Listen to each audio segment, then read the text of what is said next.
Sir, a tax collected by the state for the state GST naturally has to go to the consolidated fund of the state. There is actually a conceptual problem. Where do revenues collected go? What is the mechanism whereby the distribution is done immediately so that the revenue can be collected and somebody sits on it? That is an important aspect that needs to be clarified. So that is what I would like that the Honorable Finance Minister to reconsider the amendment number 3 that he has moved. Secondly, this is an important point. You collect revenue, what is the mechanism and what is the time frame within which it is shared between the states and the center. If you don't have that clarity, then how can you collect revenue which does not go into the consolidated fund? That is not permissible under our constitution. That cannot remain in vacuum hanging somewhere, that amount. Therefore, this is a serious lacuna according to me that needs to be addressed. Then there is another amendment number 4 that has been moved by the Honorable Finance Minister. Sir, I have with me letters from the Chairman of the Empowered Committee of State Finance Ministers, a position that this bill has discussed over the last 2 decades, a position that was occupied by the left front government's finance minister, now occupied by the current finance minister of West Bengal, and a letter also from the finance minister of Kerala. I know letters by the state finance ministers should not normally be read out here, so I am not reading out these letters. Now both the West Bengal finance minister and the Kerala finance minister, and I think there is a point in which they argue that there has been an issue on the question of the tax levied and collected by the union under clause 2 etc. This is the newly proposed amendment under the same amendment number 4 of the finance minister to clause 10, whereby this amendment, I am informed, has not been discussed in the last empowered committee meeting of the state finance ministers, and it goes against the decision of the empowered committee of 2014, where it was decided that the residual amount in the IGST shall be shared with the states as per the Finance Commission's formula formulated during financial years.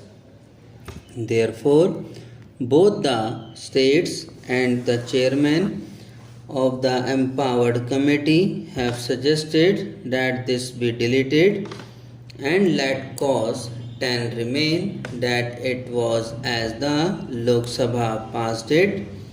That needs serious consideration, and I would like the Honorable Finance Minister to respond to that when he sums up this discussion. The fourth major point is on the dispute resolution mechanism. Right now, it appears that it is left to the GST Council. They will work out a mechanism. I think a greater thought must be given to that. That mechanism must be spelled out more concretely and in a tangible form at the time when the GST bill is brought for consideration. I am requesting the Finance Minister to do so. Finally, sir, I will end with only one point. This is a very serious piece of legislation We are making a very major radical departure from the revenues collected by the states and the central governments for their functioning. We are making a very major departure from the objectives for which these revenues are collected and how they will be spent. This is of such a major importance that not only the GST bill should come back for consideration, but also all connected with the GST bill must be brought here also for our deliberations. Therefore, they should not be brought as money bills. I myself made an appeal to the Finance Minister. You are aware that I told you earlier of my interpretation of Article 110 of the Constitution of India. It is a non-legal, non-lawyer, common sense interpretation. Article 1101 says what are the items that constitute a money bill. Article 1102 says that what are the items that don't constitute a money bill. Article 1103 states that in the case of a dispute, the decision of the Speaker of Lok Sabha will be final. Common sense interpretation is that the matters under adjudication of the Honorable Speaker of Lok Sabha are matters that are not mentioned either in Article 110 or Article 1102. Only then Article 1103 should come into operation.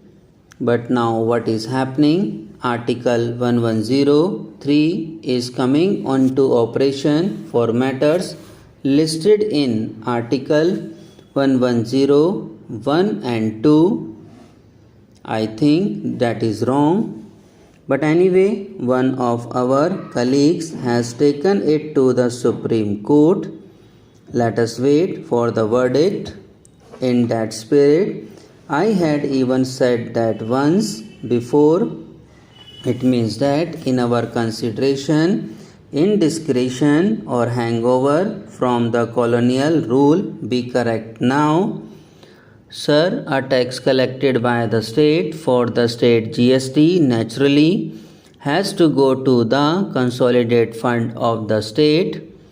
Here is actually a conceptual problem. Where do revenues collected go?